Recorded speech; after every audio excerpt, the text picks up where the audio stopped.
Hi, this is Anthony. Welcome back to my show. Lately, Scientology-based podcasts on YouTube, and in particular ones under the umbrella of SPTV, are really starting to blow up. If those are of interest to you or you know anything about Scientology, you've probably heard of the name Xenu. Well, doing some research today for a background informational video on the subject, I happened to find something interesting that I hadn't seen before. That being a connection to its creation by Stan Lee and Jack Kirby, who we all know from Marvel Comics, so be sure to listen to the end of this video to find out about that. Some background.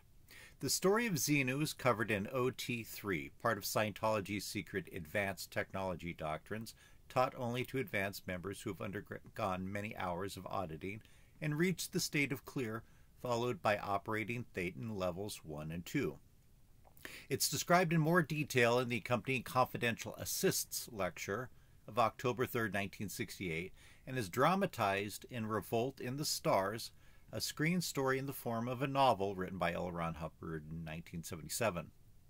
Hubbard wrote that Xenu was the ruler of a galactic confederacy 75 million years ago, which consisted of 26 stars and 76 planets, including Earth, which was then known as Tegeac. The planets were overpopulated, containing an average population of 178 billion people. The Galactic Confederacy's civilization was comparable to our own, with aliens walking around in clothes which looked very remarkably like the clothes they wear this very minute, and using cars, trains, and boats looking exactly the same as those, quote, circa 1950, 1960 on Earth. Xenu was about to be deposed from power, so he devised a plot to eliminate the excess population from his dominions. With the assistance of psychiatrists, he gathered billions of his citizens under the pretense of income tax inspections, then paralyzed them and froze them in a mixture of alcohol and glycol to capture their souls. The kidnapped populace was loaded into spacecraft for transport to the site of extermination, the planet of Tegeac, or Earth. The appearance of these spacecraft would later be subconsciously expressed in the design of the Douglas DC-8, the only difference being that the DC-8 had fans, propellers on it, and the space planes didn't. That's Hubbard's quote. When they had reached Tegeac, the paralyzed citizens were offloaded and placed around the bases of volcanoes across the planet. Hydrogen bombs were then lowered into the volcanoes and detonated simultaneously, killing all but a few aliens. Hubbard described the scene in his film script, Revolt in the Stars, quote, simultaneously, the planted charges erupted. Atomic blasts ballooned from the craters of Loa, Vesuvius, Shasta, Washington, Fujiyama, Etna, and many, many others. Arching higher and higher up and outwards, towering clouds mushroomed, shot through with flashes of flame, waste, and fission. Great winds raced tumultuously across the face of the earth, spreading tales of destruction. Unquote. That's from L. Ron Hubbard, Revolt in the Stars. Now disembodied victims' souls, which Hubbard called Thetans, were blown into the air by the blast. They were captured by Xenu's forces using an, quote, electronic ribbon, unquote, which also was a type of standing wave, and sucked into vacuum zones around the world. The hundreds of billions of captured Thetans were taken to a type of cinema where they were forced to watch a 3D supercolossal motion picture for 36 days.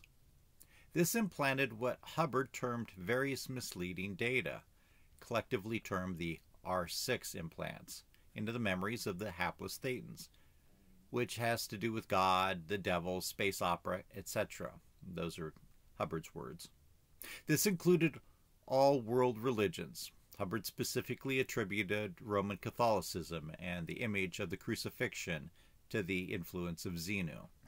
The two, quote, implant stations, unquote, cited by Hubbard were said to have been located on Hawaii and Las Palmas in the Canary Islands. So let's look at the main character in our story.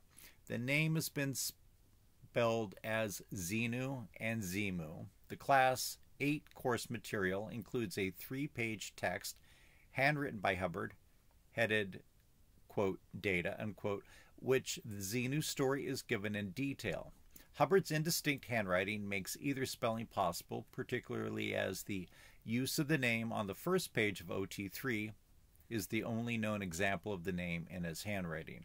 In the Assists lecture, Hubbard speaks of Xenu, and this is a quote, Xenu, could be spelt Xemu, unquote, and clearly says Xemu several times on the recording. The treatment of Revolt in the Stars, which is typewritten, uses Xenu exclusively. Now here's the really interesting thing that I wanted to focus on, and I've never heard this before. It's been speculated that the name derives from Xenu, an extraterrestrial comic book villain who first appeared in the story I Was a Slave of the Living Hulk in Journey into Mystery number 62 from November 1960. He was created by Stan Lee and Jack Kirby. Xenu is a giant, hairy, intergalactic criminal who escaped a prison planet, traveled to Earth, and hypnotized the entire human population. Upon Xenu's defeat by an electrician, Joe Harper, Xenu is imprisoned in a state of continual electric shock in orbit around the sun, and humanity is left with no memory of Xenu's existence.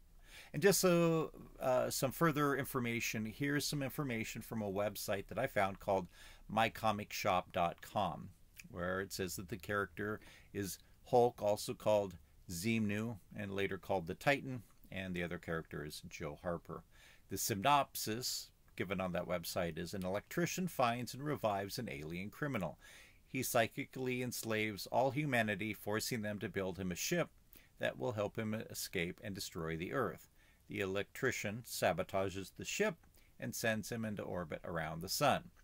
And the genre is monsters. The script is by Stan Lee. The pencils are from Jack Kirby, and the inks are Dick Ayers.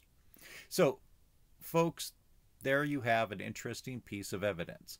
Could it be that Stan Lee and Jack Kirby independently came up with the character and a comic book in 1960 called Xenu, who is a space alien that psychically enslaves humans and is thwarted and put into some type of electronic prison and sent into orbit around the sun? And later that decade, you have L. Ron Hubbard coming up with Xenu, who is using psychiatrists to enslave humans and is eventually thwarted and put into some type of electronic prison, perhaps somewhere in the Himalayas. What do my viewers think? Have you ever heard of this connection before? Please leave your comments in the comments section. If you like this and my other videos, please hit the like button. And if you haven't already, please do subscribe. I'd love to get 1,000 subscribers by the end of the year, and I have less than 150 to go. Thanks so much for your time. I do appreciate it.